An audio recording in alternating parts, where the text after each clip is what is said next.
Bir kızдан сурадым да түз эфирге чыкты. Кайсы кесип тандайын деп атасың деп сурасам, уялат да. Меники андай илим билимге деле мындай тиешеси жок дейт. Анан кайсы кесип десем поварлык дейт. Ашпоз үчүн миллионерлер бар да, керек болсочу. Дүйнөлүк иштерди өлбөчүдөй жаса, акыреттик иштерди өлүп кала тургандай жаса дейт го. Сенин койгон максатың глобалдуу болсун дейт. Бирок жасаган ишиң локалдуу болсун дейт да. Бул дегени 2-3 окугандар жашоодо ийгиликтүү болуп, жакшы акча табып, жакшы жашап кетип атышат. Бат чечим чыгаруу, анан ката кылгандан коркпош керек. Анан ошол эле убакта бат кыймыл кылыш керек. Ойлондуңбу? Жаса. Сен ойлонуп отурган менен эле бир ийгилик жаралбайт. Сен ойлондуңбу? Жасап көр. Ошол чоң компаниялардын башчылары, чоң ийгиликтерди жараткандар булар мектеп учурунда жакшы окугандарбы же начар окугандарбы? Биздеги математиканын эмне пайдасы бар дейт да, мисалы. Кыргыз тилинин эмне пайдасы бар дейт. Адабияттын эмне пайдасы бар? Каякта колдонулат ал дейт. Физиканын эмне пайдасы бар дегендер бар да. Көпчүлүгү билим алып туруп жасабайсыңбы десе, мен убактым жок дейт да, билим алган. Мен жасашым керек дейт. Эгер ошол жакшы пайда алып келе ала турган болсоң, сенин жөндөмдөрүң жакшы боло турган болсо, сени ошол кесипке компания өзү эле үйрөтүп алат да. Кесип деген куралбы же максатпы жашоодо? Өтө жакшы суроо.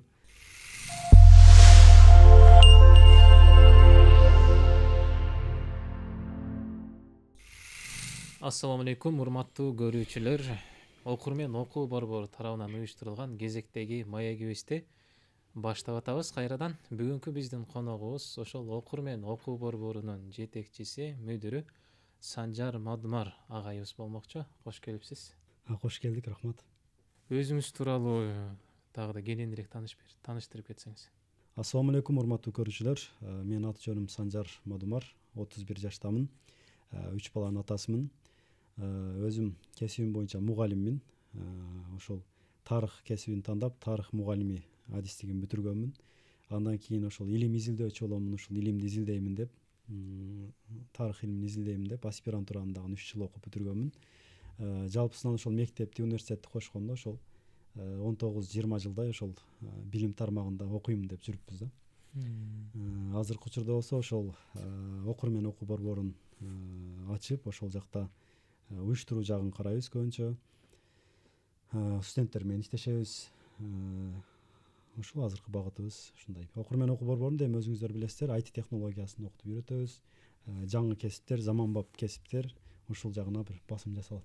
Сиз жаңы кесип тандап аткан кезде кантип тандадыңыз эле?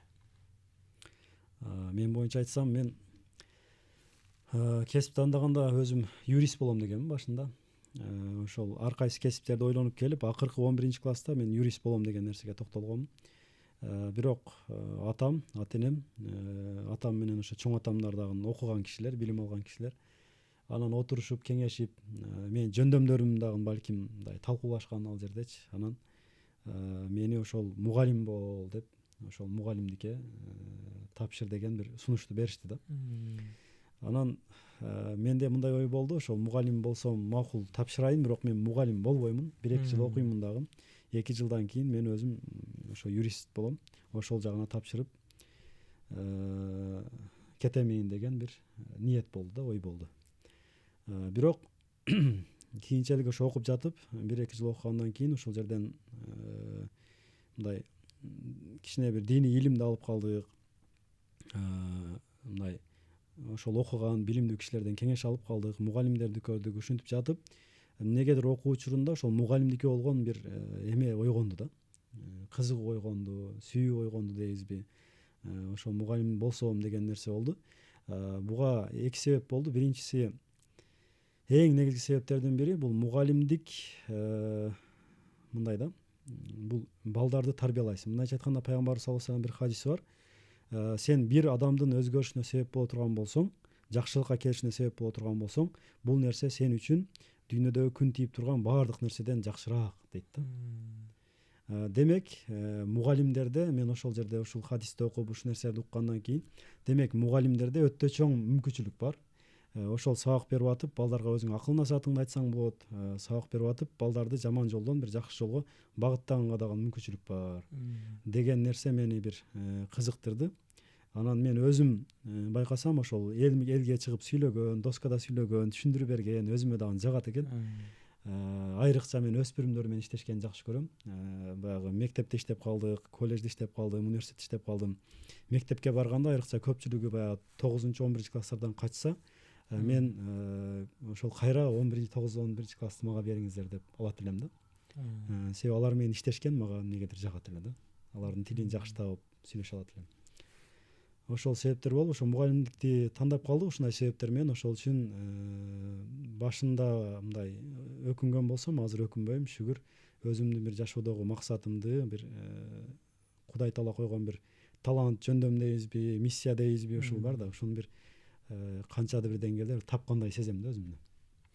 Өзүңүз мындай рахат алган бир жумуш менен алектенген экенсиз да. Ооба, азыр дагы жана окурменде балдар менен иштешебиз, айрыкча өспүрүм курактагы балдар. Аларга дагы акыл насаат айтып, уюштуруп, адамдар менен иштешкен негизи мага жагат да. Эң биринчи ошол кесип тандоодо эмнеге маани бериш керек? Жакшы суроо. Эң биринчи ошол кесип тандаганда мен ойлойм, азыркы учурда мындай нерсе болду да. Тренд деп коебузбу, азыр Instagram, TikTok дегендер көп дагы. Баардык эле өзүнүн ийгилигин чыгарат да. Ийгилигин чыгарат, байып атканын чыгарат. Анан көпчүлүк эле баягы ишкер болгонго, же болбосо ITде көп акча бар экен деп айтчылык болгонго, бизнесте көп акча бар деп бизнесмен болгонго түртөт дагы. Ошол балада жөндөм барбы, жокпу, кызыгуу барбы, жокпу? Жанагы бала жанагы нерсени көрүп алып туруп, ушул жакта көп акча бар экен деп эле эмне кылып атабыз? Баарыбыз ошол жака көпчүлүк агып жатат да. Ошол үчүн мен айтат элем, маселе неде дей турган болсо, пайгамбар саллаллаху алейхи дагы бир хадиси бар. Мындай маанисин айтайын. Пайгамбарыбыз айттыр да, мага дейт, базарга чыгып соода кылган буйрулган эмес дейт. Мага дейт, ошол Кудайыма дейт, Аллахка сапаттуу ибадат кылган, илим алган буйрулган дейт да. Демек бул жерде маселе эмне? Баарыбызга эле ушул бизнесмен болуш баарыбызга буйруган эмес да, буйрулган эмес. Ушул нерсени түшүнүп алыш керек. Кесип тандаганда эң маанилүү нерсе, муну айтып эле жүрүшөт. Ошол өзүңдүн кызыккан нерсеңе, жүрөгүң эмнеге тартып атат, эмнени жакшы жасайсың, эмне колуңдан жакшы келет, ошол кызыккан нерсеге багыт ала берген жакшы да. Мисалы мен жакында эле бир мектепке сабак өттүм, туура кесип тандоо боюнча сабак өттүк. Бир кыздан сурадым да, түз эфирге чыкты. Кайсы кесип тандайын деп атасың деп сурасам, уялат да. Меники андай илим-билимге деле мындай тиешеси жок дейт. Анан кайсы кесип десем, поварлык дейт. Мындайча айтканда, ошол тандап аткан кесиби поварлык өзүгө жагып атат, ашпозчулук жагып атат, бирок ошону айткандан уялып атат да. Айткандан уялып атат. Анан мен айттым, анда сонун экен да деп айттым. Сонун экен да. Себеби бизде азыр ашпозчу болсоң дагы биринчиден азыркы учурда ашпозчу болуш үчүн дагы жакшы билим алыш керек. Билим алганда дагы чет өлкөдө өтө күчтүү ошо ашпозчулукту окуткан окуу жайлар бар. Ошол жактарга сен аракет кыл дедим да. Ошол жактарга аракет кылып тапшыр. Ашпозчу болгондо жөн эле бир кафеге кирип ашпозчу болуп ошол жерде иштеп калам Кыргызстанда эмес. Сен ошол масштабтуураак, чоңураак коюп туруп, ошол жактардан билим аламын. Мен чоң ошол бир ресторандарда, чоң бир жерлерде иштеймин деп ниет кой дедим да. Анткени бул биринчиден өзүгө жаккан кесип, экинчиден ошону менен жакшы билим алган болсо, жакшы үйрөнгөн болсо, ашпозчу миллионерлер бар да, керек болсочу. Ошол жактан чоң акча тапкандар бар. Кесипте маселе эмес. Кичинекей кесип болсо да маселе эмес. Кичинекей кесип менен дагы эгер финансылык жагына ойлоно турган болсок, өтө чоң акчаларды табып, өтө жакшы жашап аткан адамдар бар да. Биз көбүнчө Кыргызстан шартында ашпозчу же куруучу десе, мындай намыстанабыз. Намыстанабыз. Анан айлана чөйрөбүздөгү эле мындай байкелерибизди башкаларды элестетебиз да. Жок, андай эмес. Дүйнөлүк деңгээлде кандай ошондой адистер бар? Дүйнөлүк деңгээлде кандай инсандар бар? Ошолорду биз изилдешибиз керек. Кайсы жерлерден мындай ошол багыт боюнча жакшы илим, анан жакшы тажрыйба алсам болот деп ошол жактарын мындай басым жасаш керек да. Ошондуктан мен айтайын дегеним, жана кесип тандаганда кичинекей кесип жок. Жөнөкөй кесип жок. Баардык кесип ардактуу, баардык кесиптен жакшы акча тапса болот. Жакшы жашаса болот ошол кесип мененчи. Ошол эле убакта өзүң сүйгөн кесипти тандасаң, ошол кесип менен рахат аласың дагы, жакшы ийгиликтерди багындырышыңа дагы себеп болот да. Көпчүлүгүндө эмне маселе бар? Көпчүлүгү башка бирөөлөрдү көрүп, жана тренд болгон нерселерге тапшырып, акчасы көп экен деп ал жагына тапшырып, анан ал кесипти көпчүлүгү ошол кесип боюнча бир аз иштеп көрөт дагы меники эмес экен деп таштайт да. Анткени жумушка келгенде ошол жактан рахат ала албай жатса, креативдүүлүк жок болсо, ошол жактан бир мындай бир орусча айтканда вдохновление деп коет го. Эргүү албаган болсо, ал кесибинен биринчиден карьералык рост кыла албайт, экинчиден бир жаңылыктарды жаратып, бир жакшы бир ийгилик жарата албайт да. Дагы бир сөз бар го, эгер айлык бербесе да иштей алсаң, ошол сенин чыныгы кесибиң деп, мындай өзүңө рахат ала турган, жан денең эс ала турган, иштеш үчүн эмес, эс алыш үчүн барган кесип тандап алган болсоң, анда сен уттуң деген мааниде. Негизгиси ушул нерсеге басым жасаш керек. Анан мындан дагы эң негизги мен басым жасап айтып кете турган нерсе, бул кесип деген эмне? Кесип деген биринчи кезекте ошол бул дүйнөдө өзүңдүн наныңды таап жей турган, үй бүлөңдү бага турган, бир өзүңдүн ушундай бир жардамчың боло турган болсо, экинчиси эң негизгиси ошол кесип сенин акыретиңе дагы пайда алып келе турган болуш керек да. Сен ошол Кудай Таала дагы ыраазы боло тургандай ошол кесип менен иштешиң керек. Мындайча айтканда кандай? Ошол кесип аркылуу бир аалымдын айткан сөзү бар. Жөн эле мындай жол куруп аткандарга айтат да. Эгер билсеңиздер, могу Түркиядан баштап, Стамбулдан баштап Мединага чейин поезд жол курулган. Хижаз темир жол деп. Азыр умрага баргандар болсо көрсө болот, ошол жерде Мединада ошол акыркы эмелери, калдыктары бар да, оңдоп түзөп коюшкан. Ошону куруп жаткан куруучуларга барып айтат да, бир алым киши айтат, эме дейт. Силер дейт, бул жерде жөн эле ушул жерде акча үчүн эле иштеп аткан болсоңор, анда силер ушул жерден арзыбаган бир тыйын табасыңар. Бул силердин кичине жашооңорго пайда алып келиши мүмкүн, бирок эң чоң нерседен куру каласыңар дейт да. Ал эмне дегенде, бул жердеги сооптон дейт да. Бир нерсени эстеп кеттим, адамдын ниети амалынан жакшыраак деген сөз бар го. Демек ошол жерде ниетиңди башкача кылсаң, ал кичинекей нерседен дагы да чоңураак сооптуу бир иш кылуу мүмкүнчүлүгү бар экен да. Ал жерде да ошолорго айтат да, силер дейт, ниетиңер түз койсоңор дейт, ушул жерден мусулмандар өтүп барып ибадат кылып келсин, оору жеңил болсун мусулмандардын деген ниетти койсоңор дейт, анда силер бул жерден болуп көрбөгөндө өтө чоң мындай соопту табасыңар, иштеп атып эле ибадат кылып аткан болосуңар дейт да. Мындайча айтканда, биз кесипти тандаганда ошол жерде ниетибизди түз коюп туруп, Аллах ыраазылыгы үчүн ошо адамдарга бир кызмат кылайын, мисалы повар болсо деле, тамак жасап атканда деле адал, жакшы бисмилланы айтып жеп, ушул адамдарга бир пайда берсин, адамдар ушунан бир күч кубат алып туруп, Аллах Таалага ибадат кылсын, элибизге кызмат кылсын деген баягы ниетти койгон болсо, анда ошол жерден баягы ибадатка да кете берет экен да, сооп да кете берет экен. Чипти узунураак таштап, мындай кененирээк ойлонуп. Биз ибадат десе эле жанагы намаз окуганды, орозо кармаганды ушуларды эле ойлоп алганбыз да. Туура, ал дагы ибадат, бирок кесип дагы бул кесипти кылып атып деле ниетибизди туура койгон болсо, Кудай Таала ушундай жеңил кылып койгон, ошол жактан дагы бир ибадат кылып атат деп соопту бере берет экен да. Неме бар го? Дүйнөлүк иштерди өлбөчүдөй жаса, акыреттик иштерди өлүп кала тургандай жаса дейт го. Эгер бир нерсени кыла турган болсоң, анда өлбөчүдөй көпкө чейин сенден кийинки 50-60 жылдан кийин келген адамдар да пайдалана тургандай жаса дейт. Ибадатта, намазда мына өлүп кала турганда өтө ыхластуулук менен, берилүү менен кылыш керек депчи. Анан ошол жөндөм, адам өзүн таануусу керек дедиңиз да. Ошол адам өзүнүн жөндөмүн, кызыгуусун кантип билет ошол? Жакшы суроо. Ушул суроого жооп берүүдөн мурда аркыны биринчи суроону бир аз толуктай кетейин. Демек, адам ошол мен айта турган нерсе, биринчи кесипти тандарда кесип өзүнө жагыш керек. Ал кесиптен өзү дагы пайда алыш керек, анан элге дагы пайда берсем деген бир максатты коюш керек экен.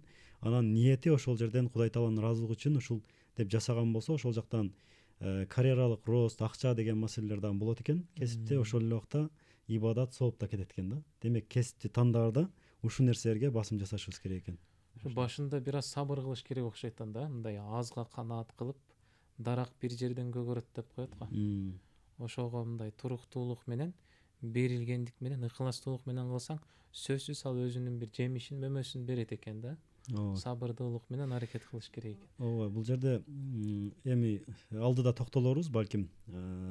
Бул жерде мындай сөз бар да. Сенин койгон максатың глобалдуу болсун дейт. Бирок жасаган ишиң локалдуу болсун дейт да. Бул дегени сен бизде азыр көбүнчө эркектерде, бизде өзүбүздө ошол эмне чоң бир маселе эмнеде, биз максаттарыбыз аябай кичинекей да. мындайча айтканда жана айтпадымбы, жана повар десе элестетип алат, могу жерде эле кафеге барып повар болгон десе элестетип алат.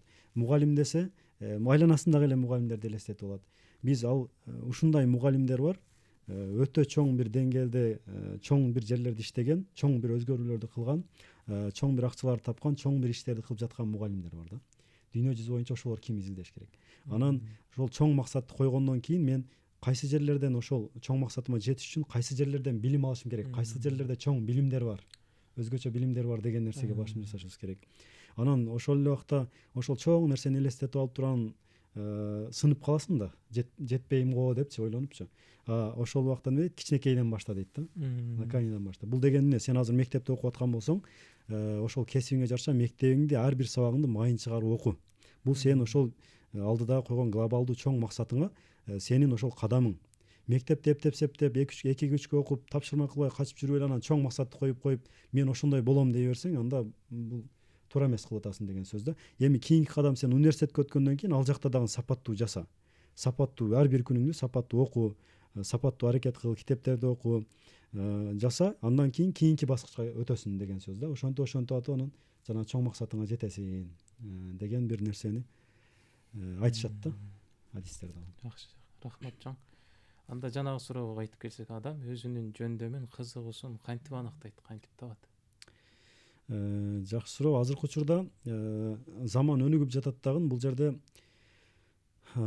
жасалма интеллектте дагы атайын психологиялык суроолор бар. Сен ал жерде тест эле белгилеп кетесиң дагы, тестти белгилегенден кийин ал жактан сенин кайсы жөндөмдөрүң күчтүү, анан сен кайсы кесиптерге багыттасаң, кайсы кесиптерди сага туура келет, кайсы кесипти сен окусаң жакшы, ошолорду сага сунуштайт да. Бул биринчиси. Экинчиси, сенин жөндөмүңдү жакшы билген бул мугалимдер, сен айланаңдагы досторуң, сен ата-энең, ошолордон менин кайсыл жөндөмдөрүм жакшы, мени кайсыл кесипте сиз көрө алат элеңиз деп алардан дагы сураш керек да. Мен айтып атпайм, башында мен жанагы башка нерселерди кыялданганмын, бирок жанагы чоң атам кеңешип туруп мага ошол мугалим бол деп туруп сунуш бергени башында туура эмес го деп ойлогом, бирок кийинчерээк түшүндүм, алар мендеги жөндөмдү көргөн дагы ошол жака багыттаган да. Демек ошол окуган, билимдүү, илимдүү ошол чоңдордон бул кеңешкен дагы бул жакшы натыйжасын берет да. Андан сырткары ошол мектепте окуп жатканда өзүңдүн кайсыл сабактардан сен жакшы окуп жатасың. Мисалы үчүн сенин математикаң жакшы болгон болсо, математикадан жакшы окуган болсоң, анда сен балким IT тармагында же болбосо кандайдыр бир аналитика жүргүзгөн, мисалы бизнес аналитик деген кесиптер бар. Ошол сыяктуу анализ жүргүзгөн кесиптерди балким тандасаң туура болот деген сөз да. Мындай логика көбүрөөк талап кылынган. Сен мисалы үчүн кыргыз тил адабияттан жакшы окуп, өзүңдүн оюңду жакшы түшүндүрүп бере алып, куйма кулак боло турган болсоң, анда сага мугалимдик, журналисттик деген сыяктуу кесиптер, жана блогер деген кесип чыгып атат, алып баруучулук, ушул сыяктуу жанагы кесиптер балким сага туура келет деген сөз да. Кыскасы айтайын дегеним, ошол жанагы биринчи илимдүүлөрдөн, ата-энеңден, мектептен сурап, мугалимдерден сурап, өзүңдүн кайсы жөндөмдөрүң жакшы, алар сени кайсы кесиптерде көрө алышат. Андан кийин жасалма интеллект чыгып атат, ал жакта психологиялык тест бар, сен аны тапшырып туруп, ата-энелер көрүп атса, балдарыңыздарды тапшыртып туруп, ошол жактан ал жыйынтык чыгарып туруп, кайсы кесиптерге ал бала окуса жакшы, ошону да чыгарып берет. Ошону менен анан бир тандаса, менимче туура болот. Алла разы болсун. Мен кайсыны башкалардан да өзгөчөлөнтүп жакшыраак кылам деген суроонун айланасында ойлонушу керек экен да, демек, Ооба. Эми ушул кесип тандоодо окууну бүтүп атканда көбүнчө ата-энелер чечип коет да. Эми чечип коет дегенде ата-энелер багыт көрсөтөт да. Сизге да ата-энелериңиз багыт көрсөткөн экен. Ошол кесип тандоодо ата-энелердин ролу кандай болушу керек? Орду кандай болушу керек? Туура, көпчүлүк учурларда бала башка нерсени каалайт дагы, ата-энеси мурдакы алган билими, мурдакы алган түшүнүгү менен эле анан балага бир чечимди берет да, сен муну жака оку депчи. Ата-энелер эгер көрүп жаткан болсо, ата-энелерге сунуш жанагы ата-энелер дагы азыр могу жасалма интеллект же болбосо жаңы билимдер бүт интернетте бар. Ал жактан ошол суроолорду берип, өзү дагы кичине бир билимди чогултуп, маалыматтарды чогултуп, эмне актуалдуу болуп жатат, балага эмнеге жараша кесипти тандаганга бир жардам бериш керек, кантип жардам берсе болот. Бул ютубта дагы ошол суроону берген болсо ал жактан дагы адистерди түшүндүрүп берет. Ошол нерселерди карап чыгып, окуп чыгып, өзү дагы кичине маалымат, билим алып туруп, анан балага кеңеш берсе туура болот да. Анткени азыркы учурда заман десек болобу же болбосо технология жаңы бир доор келе жатат да. Бул негизи ошондой бир доор өзгөрүүлөр болуп турат, чоң өзгөрүүлөр болуп турат да. Мисалы биз мурда Союз келгенге чейин Кыргызстандагы жашоо образы башкача болгон да. Биз жайбаракат, малыбызды багып, кенен, тоодо мындай жашаганбыз, уруу болуп ушинтип жашаганбыз. Ар ким өзүнүн жанын өзү багып, ушундай жашаган болсо, эми Союз келди дагы. Союз түзүлгөндөн кийин эмне болду? Орустар келгенден кийин биз колхоздоштуруу, совхоздоштуруу деген башталды. Мурдагыдай мына эме эмес, ар ким өзү үчүн эмес, эми баардыгыбыз бир үй бүлөбүз, биз коллективдештирүү деген нерсе. Баары бирдей тегиз жашаш керек, бай кедей деген болбош керек деген нерсе болду. Ата энелерибиз ошол чоңдор билет, кат жазганда дагы коммунизмди курган жаштардан бол деп, акырда каттын аягына ушинтип жазып жөнөтүшүп, аябай мындай башкача жашоо болду да. Ошол жашоодо, ошол доордо, ошол мезгилде мамлекет бүт мүмкүнчүлүк баягы элдин эмесин эл иштеп берди.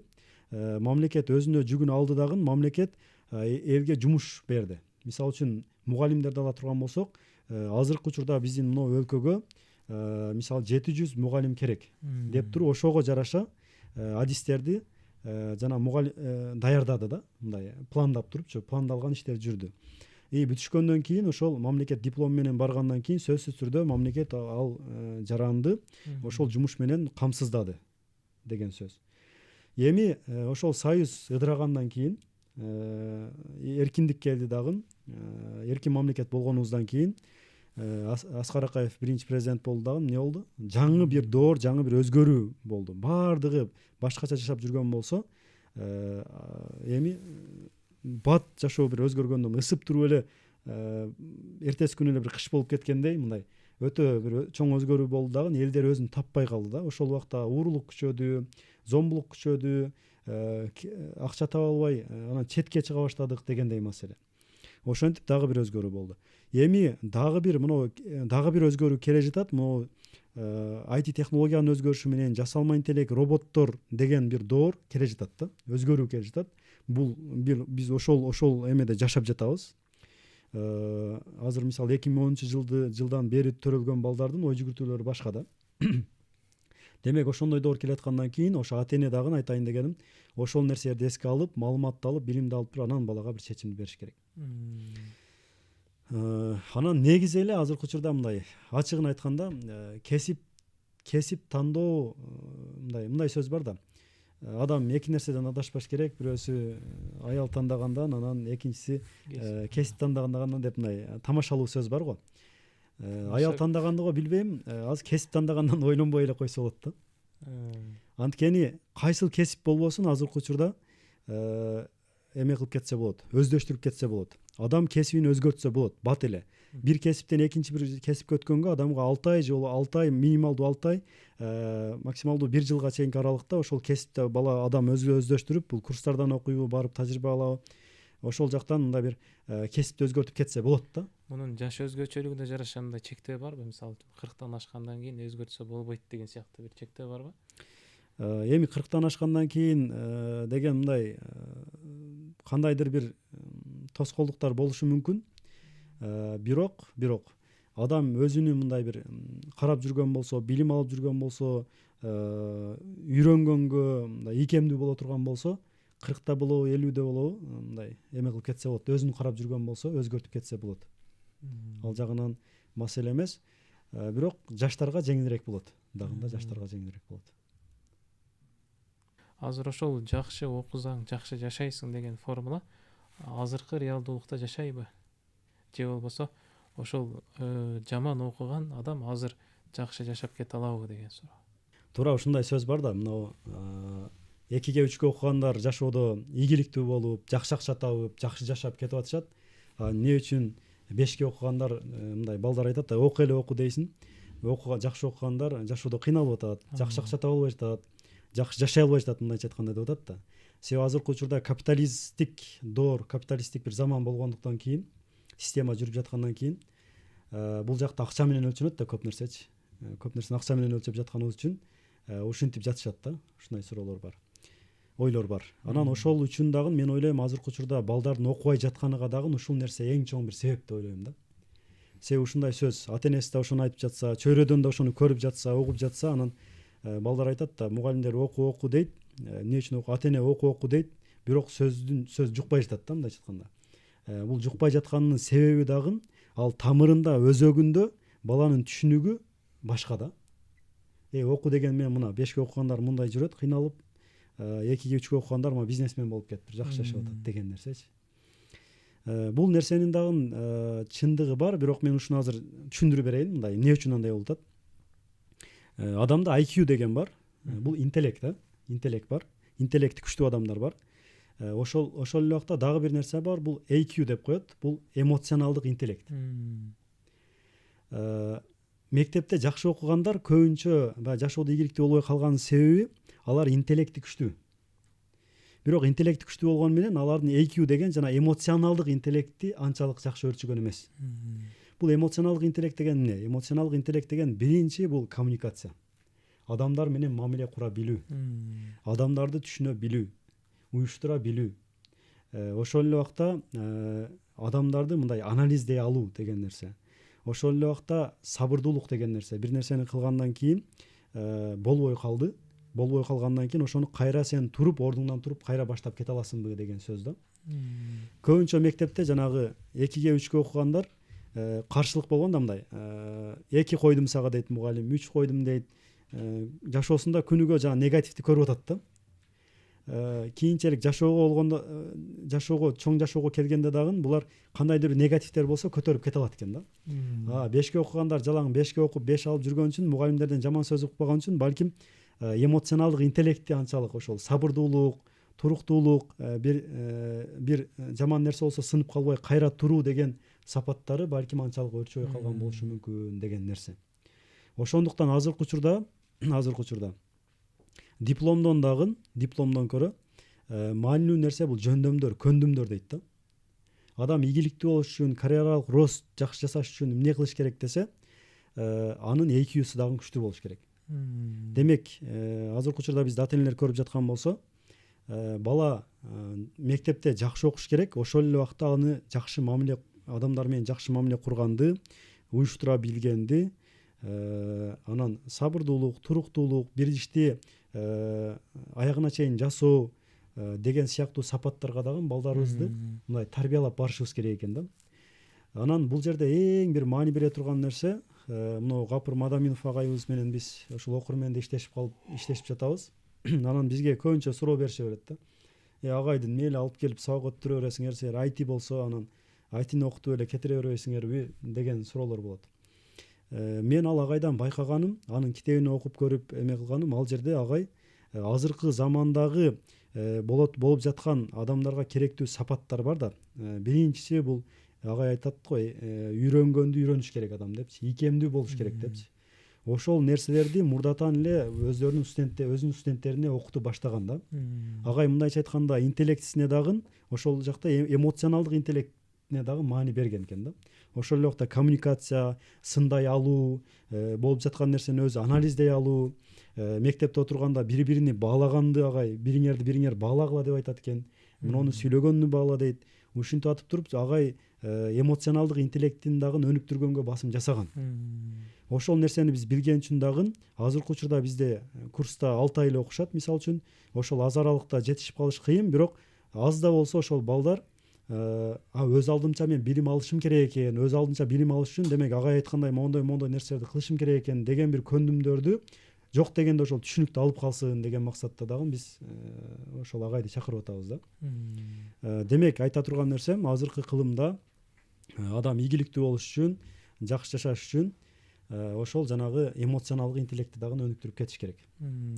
Эми азыркы учурда кандай болот десе, азыркы учурда адистер айтып жатат, эми дейт, жөн эле 2ге 3ке окуп алып туруп, анан бир нерсени аларда мындай жөндөм бар да, бир нерсени алып туруп, экинчи бир жерде сатып. мындайча айтканда бат кыймыл кылышат да, мындай ойлоно бербей бат чечим кабыл алат дагы. Ошондой иштерди кылгандар көп деле ийгилик жарата албайт эми дейт. Себеби азыркы заманда технологиянын ошол бүт соц тармактардын өнүккөнү үчүн конкуренция деген нерсе аябай күчтүү болот дагы. Эми интеллекти дагы күчтүү, ошол эле убакта эмоционалдык интеллекти да күчтүү. Эки жактан дагы күчтүү балдар. Булар чоң бизнестерди кылат, чоң ошо адистиктерди дагы чоң карьералык ростторду жасайт, өсүүнү жасайт. Ушулар ийгиликтүү болот. Демек балдарыбызды интеллектин дагы, эмоционалдык интеллектин дагы өстүрүшүбүз керек деген нерсеге азыр басым жасап жатышат да азыркы учурда. Ошондо мектепте жаман окуган адамдардын эмоционалдык интеллекти жогору болгондуктан ийгиликке жетип атат дегенди деп түшүнсөк болот экен да, сиздин оюңузча? Ошондой деп айтса да болот. Себеби бул жерде эң чоң ийгиликке жеткен бул негизги себептердин бири бул бат чечим чыгаруу. Анан ката кылгандан коркпош керек. Анан ошол эле убакта бат кыймыл кылыш керек. Ойлондуңбу, жаса. Сен ойлонуп отурган менен эле бир ийгилик жара албайт. Сен ойлондуңбу, жасап көр. Ката кылышың мүмкүн, бирок катадан үйрөнөсүң, кайра жасайсың. Ошол үчүн алар батыраак кыймыл кылган үчүн, чечимдерди батыраак кабыл алган үчүн, анан ката кылгандан коркпогон үчүн балким ошондой. Анан ошол эле убакта мен айтайын дегеним, азыр коомду анализдеп көргөндө жаман окуганда, жакшы окугандардын баары эле мындай ийгиликсиз деген нерсе жок. Мен ушундай балдарды көрдүм. Мектепте аябай жакшы окуган, ЖРТ тапшырганда дагы чоң балда тапшырган. Азыркы учурда чоң иштерди кылып, чоң компания негиздеп, колунда бир 100-150 адам иштейт. Ошолорду башкарып, жакшы бир системаны куруп, мындай ийгиликтерди жаратып аткан менин айлана чөйрөмдө ошондой балдар дагы көп да. Демек маселе жана айткандай жанагы сөздүн баары эле туура эмес да. Ошондо бир тактоо иретинде сурап койгум келип атат да. Ошол чоң компаниялардын башчылары, чоң ийгиликтерди жараткандар булар мектеп учурунда жакшы окугандарбы же начар окугандарбы? Сиздин практикаңызда, тажрыйбаңызда кимдер ошолор? Мектеп учурунда жакшы окугандар. Мектеп учурунда жакшы окуган балдар. Бул жерде мындай деп бөлүш керек да. Жакшы окуган мындай. Мисалы үчүн баардык бала эле жакшы окуса болот. Балдардын жөндөмү, мисалы үчүн, эмнеге бир бала мектепте жакшы окушу мүмкүн? Ал мугалимдин методу ага жакшы түшүшү мүмкүн. Мисалы, кээ бирки бала, мисалы, куйма кулак болгон болсо, жанагы нерселерди бат өзүнө айткан нерсени илип алып туруп, ошол жерден жакшы баа алып, жакшы окуп кетиши мүмкүн да. Бирок кээ бирки балдар бар, алар көргөндө жакшы кабыл алат, көргөндө жакшы түшүнөт да. Мугалимдин методу ага түшпөшү мүмкүн. Ошол үчүн ал жакшы окуй албашы мүмкүн. Кээ бирки балдар бар, мондой жасап көргөндө жакшы түшүнөт. Бир нерсени алып кармап көрүп, жасап көрүп, бул мындай турбайбы? Бул жагы мындай турбайбы деп жасап көргөндө, түшүндүм дейт да. Демек аларга ошол метод түшөт. Демек мен айтайын деген нерсе бул мектепте жакшы окуган балдар эгер эмоционалдык интеллекти жакшы болсо, жакшы ийгилик жаратып кете алат. Ошол эле убакта жаман окуган балдар дагы жашоодо окуганды токтотпогон болсо, мен ушундайларды көрдүм да. Жаман окуган, мектепте жакшы окуй алган эмес, кээ биркилери 4-класска чейин окуган, кээ биркилери 9-класска чейин окугандар бар. Бирок алар жашоонун мектебин, жашоодо үйрөнгөндү токтоткон эмес. Азыркы учурда алар көп китеп окуйт. Азыркы учурда алар барып туруп, жаңылык болгон болсо барып ошол адамдар менен маектешип ошо жаңы нерсени үйрөнгөнгө аракет кылат. Азыркы учурда жаңылык болгон болсо барып туруп ошол жерден сурагандан уялбайт. Азыркы учурда да окуганды токтоткон эмес да. Ошол үчүн маселе эмнеде десе, мектепте жакшы окуган болсо же жаман окуган болсо ал жерде маселе эмес. Бул билим алганды, тажрыйба чогултканды кийинчерээк дагы токтотпогон адамдар, туруктуу өнүгүп келген адамдар бул азыр 21-кылымда айрыкча чоң ийгиликтерди жарата алса болот деген маселени айтайын дегем да. Түшүнүктүү. Мен да ошо жеке тажрыйбаман бөлүшкүм келип атат да. Биз дагы мектептеги окууга анча көңүл бурбагандар, ийгилик жараткандар бар. Аларды мен мындай сырттай байкаган кезде мындай болгон да, алар окуп жүргөн кезде алардын мындай белгилүү бир максаты болгон да. Максаттуу иш аракет кылган. Мен окууну эмес, могуну алып кетем деп ошого басым жасагандыктан ошол жактан ийгиликтүү болуп, ийгилик жараткан да. Окуудан анча маани бербесе дагы, бирок ийгилик жараткан. Кээ бирлер болот, окуудан дагы начар, мындай максаты дагы жок да. Жөн эле келип кетип жүрөт да. мен бул билимди могундай түшүнөм да. Бул билим тек гана ошол IQ-нун гана белгиси эмес.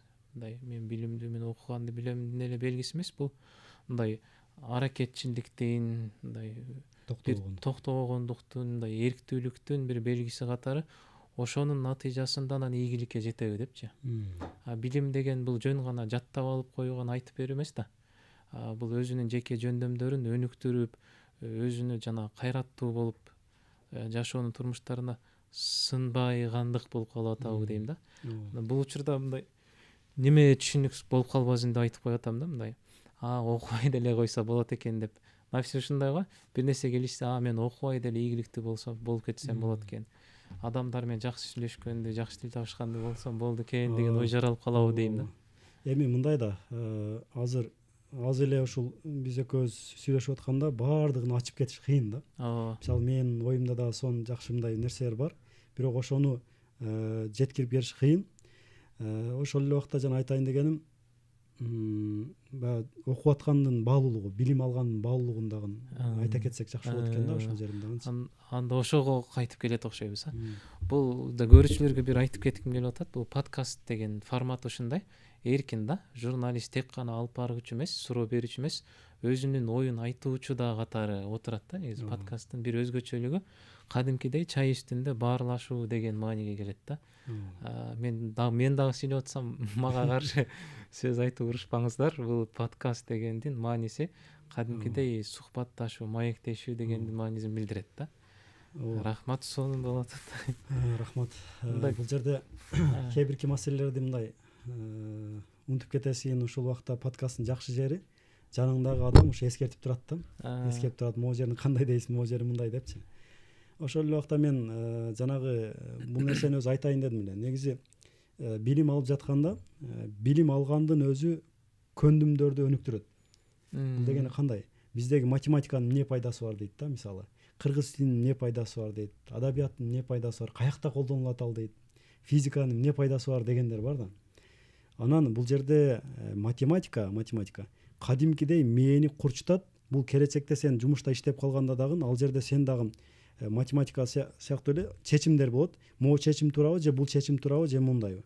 Ал жерде сен алардын кайсынысы сага көбүрөөк пайда алып келет, анын финансысын да эсептеп туруп, анын рисктерин эсептеп туруп, бүт нерсени эске алып туруп, ошол жерде сен чечим чыгарышыңа математика жардам берет. Мындайча айтканда, аналитикалык ой жүгүртүүңдү өстүрөт.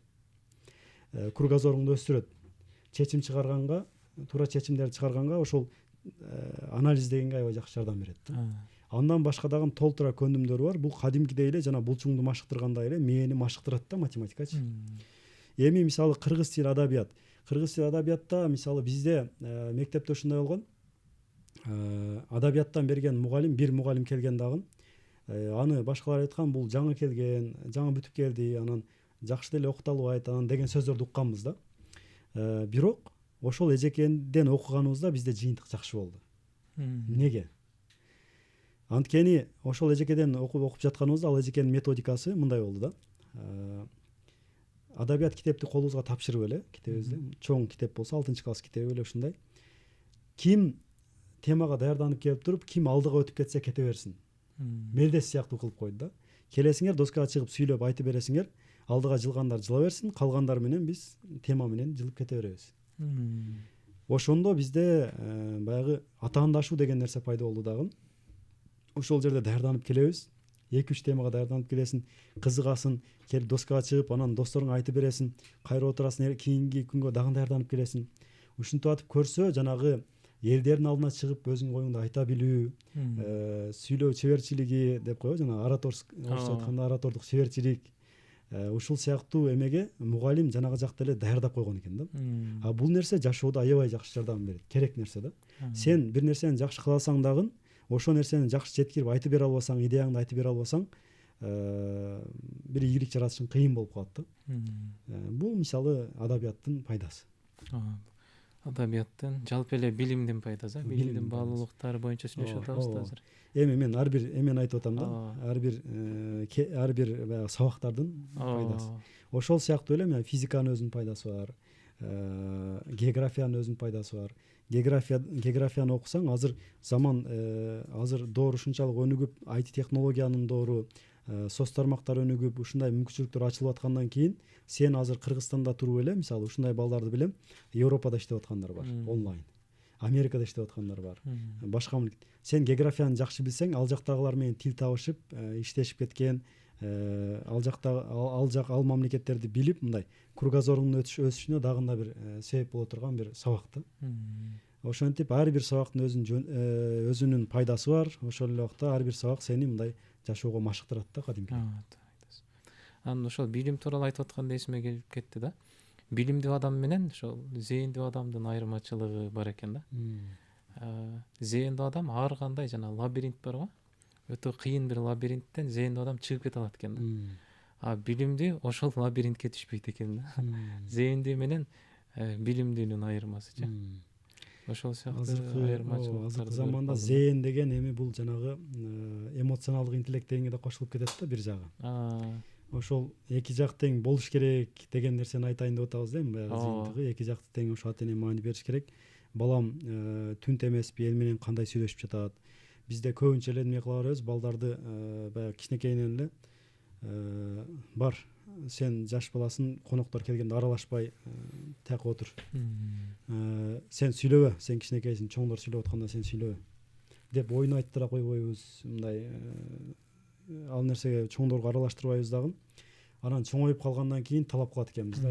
Сен эмнеге чоңдорго аралашпайсың? Эмнеге келип отуруп мындай бир булар менен сүйлөшпөйсүң депчи. Ошол үчүн ата энелер ошол бала канчалык деңгээлде өзүнүн оюн айтып берип жатат, канчалык деңгээлде келип мындай бир аралашып жатат, анын аналитикалык ой жүгүртүүсү, анын ошол чечимдерди кабыл алуусу кандай болуп жатат. Ал бир ишти баштаганда ошону бир жакшы бир кичинекей жумуш болсо дагы маани бериш керек. Бала канчалык деңгээлде ошону бир майын чыгарып жакшы жасап, ошону аягына чыгарып атат, мисалы үчүнчү. Көбүнчө ата энелер эмне кылат? Бир жумуш дайындайбыз дагы балабызга боорубуз ооруп кетет. Жөн эле коер, калганын өзүм кылып коем дейбиз. Же болбосо ошол нерсени мындай эптеп-септеп кылып койсо маани бербей калат экенбиз да. Жашоодо эң маанилүү нерсе ошол балабыз ошол кичинекей жумушту алгандан кийин ошол нерсени канчалык деңгээлде сапаттуу жасап жатат, канчалык деңгээлде ошону аягына чыгарып атат. Ушул нерселерге маани берсек, ошол кичинекей нерседен анан балдарыбыз ошол нерсеге үйрөнүп, эртең жашоодо чоң бир иштерди жасаганда дагы ошол нерсени дагы баягы идеалдаштырып, майын чыгарып жасап, ошол эле убакта ошону аягына чыгарганга аракет кылат экен да. Мисалы мынау iPhone'ду Apple компаниясы бар. Ошонун негиздөөчүсү жана Стив Джобс айтат да. Мисалы iPhone'ду маани берсек, анын дизайны, анын көп жагы мындай идеалдаштырылган да. Адамга аябай жагымдуу кылып жасалган, көп функциялары бар, анын бүт жагы жакшы. Ошонун мен ошондой бир эмеге келишиме дейт, бул мен атамдын орду чоң дейт да. Себеби атам бир ишти кылганда жөн эле бир нерсени краскалаганда дагы аябай деталдарга чейин маани берип краскалап, аябай ошол нерсени мындай кооз кылып, адамдарга жагымдуу кылып чыгарган маани берет эле. Анан ошол эле убакта мисалы үчүн коробубузду краскалаганда дейт, өзүбүзгө көпчүлүгү көчөгө көрүнгөн жагын краскалап, анан бул жагын таштап коет дейт. Атам болсо өзүбүзгө көрүнгөн жагын дагы аябай маани берип туруп жасап чыгарат эле дейт да. Ошол нерселерди мен көрүп атып, ошол нерселерди атам үйрөткөн үчүн дагы мен келечекте ушул Apple'ды мындай жасап чыгышыма, ушундай бир телефондорду, ушундай бир ноутбуктар жасап чыгышыма атамдын бир орду чоң деп айтат да. Демек, ушул сыяктуу майда барат нерселерге дагы маани беришибиз керек экен. Рахмат. Бул өзү да окуу да. Биз окуу десе эле, окуш керек, билим алыш керек десе эле, мектептеги окууну, анан университеттеги, колледждеги окууну элестетип алабыз дагы. Бүт жоопкерчиликти эле азыр көпчүлүк ата энелер мугалимдерге таштап коет экен да. Мугалим окутуш керек, үйрөтүш керек. Жок, бул жашоодо биздин ошол кыймыл аракетибиз, жашоодогу биздин жасап аткан иштерибиз, сүйлөгөн сөзүбүз бүт баардыгы баланы окутуп атат экенбиз да. Демек, билим дегенде, окуу дегенде мындай тар карабай, ушундай бир кенен караш керек да. Кенен караш керек. Ата эне дагы бул мугалим өзү. Ата эне дагы мугалим, ата эне дагы эң мындай эң негизги баланын жашоосундагы мугалим ушул да негизи. Ата эне да негизи. Ошол үчүн ушул жактарга кичине маани беришибиз керек. Туура. Анда азыр ошол IT технологиясы, жасалма интеллект, санарип доорунда жашап атабыз да. Жакынкы 10-15 жылдарда кайсыл кесиптер актуалдуу болот сиздин оюңузча? Жакшы суроо. Биз ошол туура кесип тандоо боюнча сабак өтүп калсам дагы эң көп берилген суроолордун бири да. Айрыкча ошо 10-11 класстар ушундай суроону көп беришет. Эми мындай, биринчи мен эмесин айтып кетейин. Бул жакта биринчи баягы кесип тандаганда коркпош керек. Айрыкча 21-кылымда жана башында айткандай эле кесипти каалаган мезгилибизде алмаштырып алсак болот. Эң маани бере турган нерсе бул жана айткандай эле жөндөмдөр. Эң жөндөмдөрүн дагы азыр эң биз өздөштүрө турган нерсе бул үйрөнгөндү үйрөнүү. Бир нерсени үйрөнгөндү үйрөнүү. Анан ошол эле убакта бир нерсеге бат мындай ыңгайлаштырып кетүү, адаптация болуп кетүү. Ушул жөндөмдөргө маани бериш керек. Эми кесиптер боюнча айта турган болсок, келечекте мисалы үчүн азыр ден соолук баары бир керек. Азыр илим технология өнүгүп жатат, адамдардын кыймыл аракети аз, аба булганып жатат, башка маселелер бар. Ушул убакта ден соолук деген маселе эң алдыга чыгат да. Демек, ден соолук адамдарда кетип жаткандан кийин ден соолукту ошол бир камсыздай турган, ошону бир карай турган бул медиктер, медиктер. Ушул медицина тармагы өнүгөт. Медицина тармагы өнүгөт. Эң күчтүү ошол медиктер керек болот. Анан экинчиси бул технология өнүгүп жатат. Каалайбызбы, каалабайбызбы, ар бир тармакка технология кирип келди. Биз жакында эле ошол Өзбекстанга барып туруп, бир эме болду, жыйын болду, дүйнөлүк бир деңгээлдеги форум болду. Ошол жакта айтып жатат, көрсөтүп жатат. Эки мугалимди көрсөттү. Кадимкидей костюм кийген, кадимкидей отуруп алып сүйлөп атат, сабак өтүп атат. Анан биздин мугалимибиз деп туруп аты фамилиясын айтып тааныштырды. Анан биз деп кабыл алдык. Бирөөсү эжеке, бирөөсү агай да. Анан аягында айтып жатат, булар дейт жасалма интеллект дейт. AI дейт. Булар адам эмес дейт. Булар ошол жасалма интеллекттеги мугалимдер дейт да. Демек, ошентип чыгып сабак берип жатат алар. Кадимкидей профессор катары студенттерге университетте сабак беришет экен. Демек, бул жакта мугалимдер ушундай болуп кетип жаткандан, демек, ошол билим берүү тармагына дагы эмне болду? Технология аралашты. Эми медицина тармагында дагы башында айткандай, операция кылган роботтор пайда болуп атат. Технологиянын жардамы менен чоң иштерди жасап койсо болуп жатат. Ошол эле убакта башка кесиптерде дагы технология кирип келе жатат. Демек, каалайбызбы, каалабайбызбы, кайсыл кесип болбосун, биз ошол технологияны үйрөнүшүбүз керек. IT-ни үйрөнүшүбүз керек, жасалма интеллектти үйрөнүшүбүз керек. Ошолорду үйрөнүп алсак, биз мугалим болобуз, медик болобуз, башка болобузбу, бул биздин эмеге аябай жардам берет.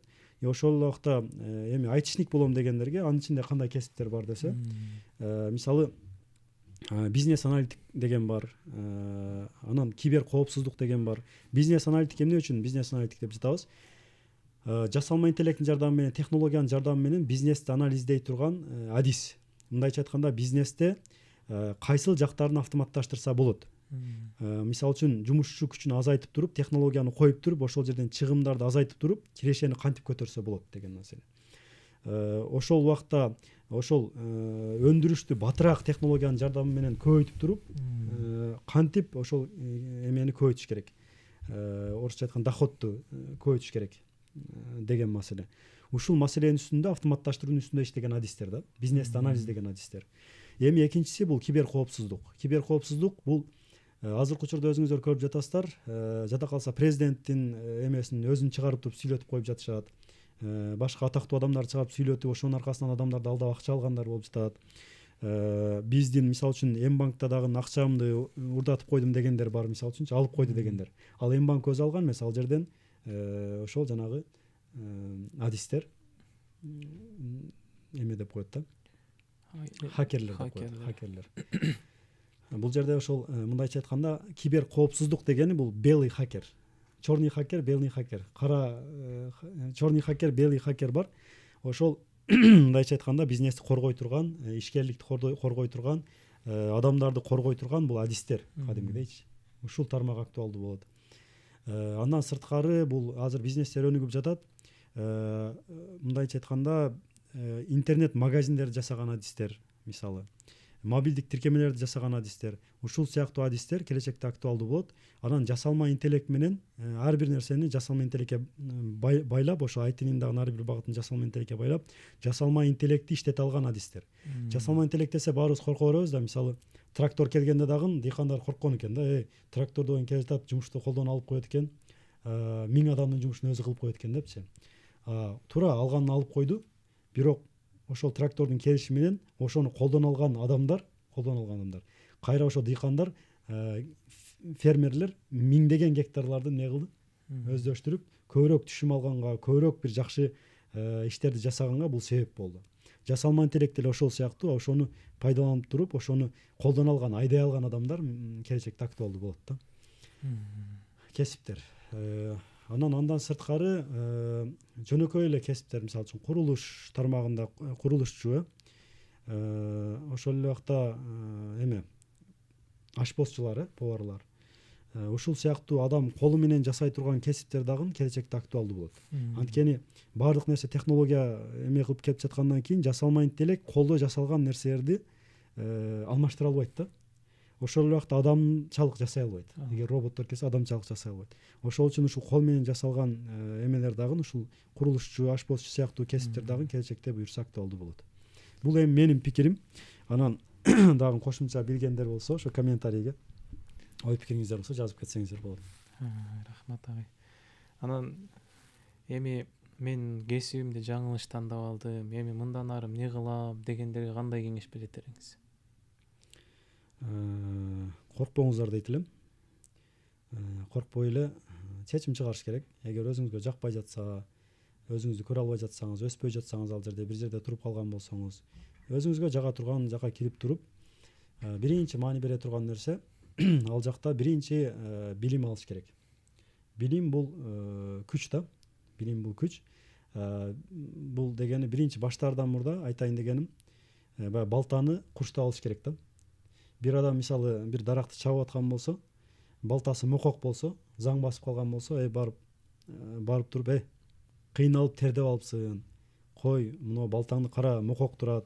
Барып тиги жерден курчтатып алып туруп, келип туруп чаппайсыңбы десе, көпчүлүк айтат, кечиресиң, мен убактым жок дейт да. Тияка барып курчтап келгенге убактым жок дейт да. Бул мен айтайын деп атам, көпчүлүгү билим алып туруп жасабайсыңбы десе, мен убактым жок дейт да, билим алганга, мен жасашым керек дейт. Ошо маани бере турган нерсе ошол эптеп эле ошол кесипке кирип алыш эмес, ошонун кайсыл жерде сапаттуу ошонун билимин алса болот. Биринчи ошол билимин алып туруп, ошол эле убакта билим алып бир 30-40% билимин алгандан кийин ошол кесипке кирип иштеп баштай берсеңиз, практика жүзүндө дагы үйрөнүп жасап кете бересиз. Теория менен практиканы кошкондо адам батыраак үйрөнөт да. Ошондуктан кесипти алмаштырып атканда корккондун кереги жок. Барып жакшы бир жерден билим алып, курстар болобу же башка болобу билимин алып туруп, ошол эле убакта акырын жумушка орношуп, өзүнүн кесибини баштай берсе болот. Бул жерде айрыкча жанагы 21-кылымда айта турган нерсе, эмне үчүн кесипти алмаштырган, эмне үчүн кесипти туура эмес тандап алсаң коркунучтуу эмес деп жатабыз. Анткени азыркы кылымда, азыркы заманда өзүңүздөр байкасаңыздар, 90% ишканалар булар жеке менчик ишканалар. Частный деп коебуз. Эми мурдакыдай сен дипломду алып эле көтөрүп барып туруп, эптеп для галочки, мындай галочка үчүн жумушту жасап туруп, уйкусурап отуруп кетип калып, ошентип эле айлык алып туруп жашай бересиң деген нерсе өттү да. Эми жеке менчик компаниялар адамдардан, адистерден талап кылган нерсе, сен ал жерге баргандан кийин компанияга канча сомдук пайда алып келе аласың. Эгер ошол жакшы пайда алып келе ала турган болсоң, сенин жөндөмдөрүң жакшы боло турган болсо, сени ошол кесипке компания өзү эле үйрөтүп алат да. Мисалы үчүн азыр бизде дагы маркетологдорду издейбиз, HR менеджерлерди, HRларды издейбиз, сатуу менеджерлерин издейбиз, ар кайсы адистерди издейбиз. Бирок окудум дейт бир жактан. Келгенден кийин карасаң, анын баягы бир аз эле билип алган, бирок практика жүзүндө жасап кете албайт да. Анан экинчи жагы анын жанагы эмоционалдык интеллект дедикпи? Ал жагы жакшы өрчүгөн эмес. Адамгерчилиги жакшы эмес, жоопкерчилиги жакшы эмес деген маселе. Эми биз тандаганда эмнеге маани берип калдык? Жана айткандай эле, жоопкерчилиги жакшы болсо, ой жүгүртүүсү жакшы болсо, аналитикалык анализ жүргүзө алган болсо, андай адистерди биз өзүбүз эле алып туруп 2 айда 3 айда үйрөтүп алабыз да, кайсыл кесипке болгон болсо дагы. Ошол үчүн сиздин эгер жөндөмүңүз жанагы жоопкерчилигиңиз же башка сапаттарыңыз жакшы болгон болсо, ошол кесипти өзгөртүш бул азыркы учурда маселе эмес. Демек ийкемдүү болсо, үйрөнүп алса, бат үйрөнүп алса. Азыр айттым го, жеке менчик компаниялар даяр да, кызыктар. Ушундай бир өзүн өнүктүрөм деген токтогон адамдарга муктаж, жоопкерчиликтүү адамдарга муктаж, эң негизгиси чынчыл, ишенимдүү адамдарга муктаж да. Ушундай адамдар азыр азайып баратат, тилекке каршы барган сайын. Ошондой адамдар болгон болсо, компания өзү эле акча төлөп туруп керек болсо окутуп алганга даяр көп компаниялар. Ишенимдүүлүктүн баасы жогорулап аткан мезгилде жашап атыптырбыз да демек. Ишенимдин баасы чоң азыр. Аллах разы болсун, аябай пайдалуу маек болуп атат. Анда акырындап жыйынтыктай берсек деле болот го дейм, иншалла. Анда ошол акыркы суроолордун катарында кесип бул жашоонун максатыбы же куралыбы? Бул кесип деген куралбы же максатпы жашоодо? Өтө жакшы суроо. Кесип бул менин оюмча бул курал. Курал. Кудай Таала тарабынан бизге берилген курал.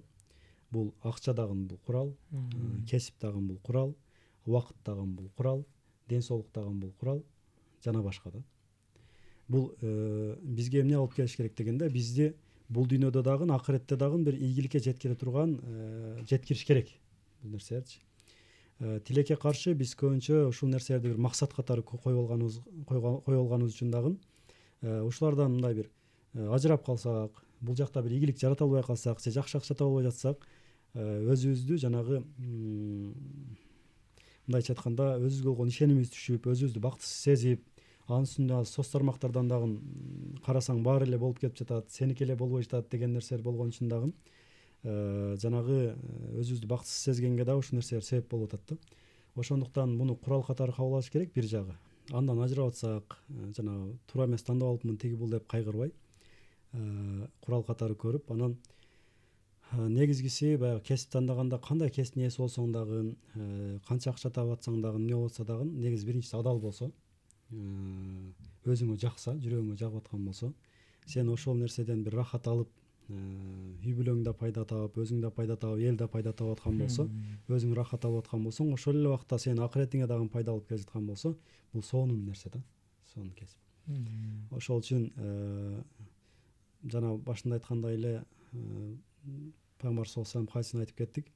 Мен ишкерлик кылыш үчүн бир базарга чыгып соода кылыш үчүн кылган мага буйрулган эмес, мага Аллах Таалага сапаттуу ибадат кылган, анан илим алган буйрулган деген маанидеги хадисин айткандай эле, ошол биз дагы жашоодо негизги нерсе бул акча жанагылар курал болгондон кийин негизги ошол өзүбүздү бактылуу сезип атсак, үй бүлөбүз менен тынч жашап аткан болсок, ушул нерсе акыретибизге пайда алып келип аткан болсо, бул чоң жеңиш да.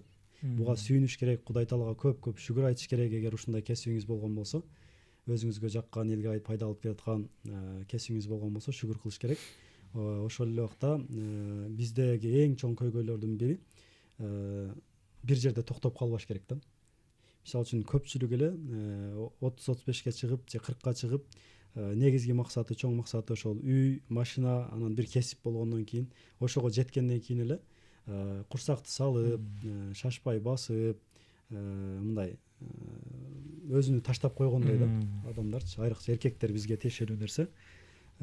Андай кылбастан ошол бир ийгилик жараттыкпы, эми чоңураак бир нерсени ниет кылып, ошол кесибибиз боюнча кайсыл жактан дагы чоңураак бир билимдерди алсак болот. Ошол кесибибиз боюнча дагы кантип карьералык рост жасасак болот. Же болбосо ишкерлик кылып аткан болсок, ишкерлигибизди кантип Кыргызстан боюнча жайылтсак болот. Кантип жалпы Борбордук Азияга чыксак болот, кантип мындай дүйнөгө чыксак болот дегендей, бир өзүбүзгө ар дайым бир талаптарды коюп, өзүбүзгө ар дайым жаңы максаттарды, жаңы ниеттерди коюп, негизги маселе токтоп калбаш керек да. Анткени мындай сууну дагы билесиздер, бир жерде турган суу эмне болот, бузулуп кетет да. Ал эми дарыянын жанына барып турган болсоң, чарчап барсаң дагы, башың ооруп барган болсоң дагы, дарыянын жанында бир 10-15 мүнөт отурсаң, кадимгидей эс алып каласың, кадимгидей мындай бир энергияга толуп каласың да. Себеби эмне үчүн? Ошол жерде буркурап агып жаткан үчүн, ал жерде кыймыл болгон үчүн, ал жерде энергия бар да. Демек адам дагы ошол 60-70% ошол суюктуктан суудан тургандан кийин адам дагы качан кыймылдап турса, качан анын кыймылдап дегенде денеси да кыймылдайт, ошол эле убакта мээде нейрондор бар да, алар дагы окуп билим алып, жаңы билимдерди алып иштеп жасап турган болсо, адам мындайча айтканда бактылуу жашашына бул дагы себеп болот экен да. Ийгиликтүү жашашына, ден соолугунун чың болушуна бул нерселер себеп болот экен. Мисалы япондордо 80ге чыккан аксакалдар дагы эме кылат экен да. Жаңы тил үйрөнүшөт экен. Жаңы эле тилдерди үйрөнүшөт экен. Анан мынтип суроо берип калыптыр. Сиз 80ге чыгып калсаңыз, сизге эмне кереги бар жаңы тил үйрөнгөн? Муну сиз колдоносузбу, колдонбойсузбу мындай маселе десе күлүшөт экен да. Ооба, туура айтасың. Мен муну колдономбу, колдонбоймбу эме маселе. Бирок мен азыр барган сайын кары баштагандан кийин мен мээмди формада кармап турушум керек. Жанагы спортсмендер дагы формада жүрүшүм керек деген нерсе бар го. Ошол сыяктуу эле мээмди формада кармап турушум керек. Карыганда жанагы карыган сайын алжып калбашым керек. Ошол үчүн дагы мен мээмди тренировка кылдырып туруш үчүн дагы ушундай билимдерди алып турам дейт экен да. Ошол үчүн эң негизги маселе ошол ар дайым алдыбызга чоң максаттарды коюп, баягы өзүм эле болду токтотоюн эмес, эми дагы эмне кылсам болот, эл үчүн эмне кылсам болот дегендей нерселерди коюшубуз керек экен да алдыбызгачы. Бул боюнча дагы бир эме айтат. Туркияда бир инсан айткан сөзү бар экен мындай. Сен эгер дейт, мисалы бир адам жашоосунда намаз окуду, ибадат кылды жакшы, туура жашады, бир кесиптин жакшы ээси болду, үй бүлөлүү болду, үй бүлөсүнө жакшы карады, ушинтип жакшы туура жашап туруп өттү да. Эми мындай караганда, акылга салганда идеалдуу жашоо. Ооба, жакшы өттү, жакшы жашады. Бирок ошол адам эми акыретте тозокко түшүп калган болсо, муну өзүнөн көрсүн дейт да. Муну башка нерседен эмес, өзүмдө күнөө деп билсин дейт.